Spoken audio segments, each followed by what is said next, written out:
anigoo ah Dr. Maryam Qaasim Axmed wasiirka wasaaradda gargaarka iyo maareynta musiibooyinka waxaan rabaa inaan idin xaqiijiyo inaan iska casilay xilkii wasiirnimada oo aan u hayay xukuumadda anigoo Ilaahay uga baryaaya xukuumadda booskayga qof aniga iga wanaagsan oo u buuxiyana inay hesho hadda waxaan uga tagay xilkii aan hayay waxaa igu adkaatay duruufta shaqo aniga institution sidii looga shaqeeyan aqaana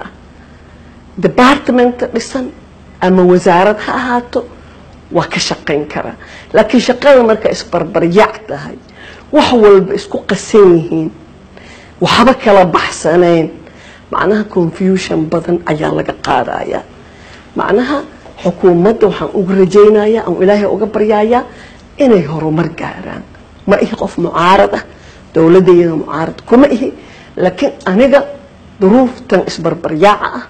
oo igu adkaatay inaan ku shaqeeyo aniga shakhsiyan marka waxaan doorbiday siyaasad inaan gacmaha kala baxo oo sidii kale oo waagii siyaasadda aanan gelin bulshadayda waa yaqaan aan ugu shaqeyn jiray inaan ugu shaqeeyo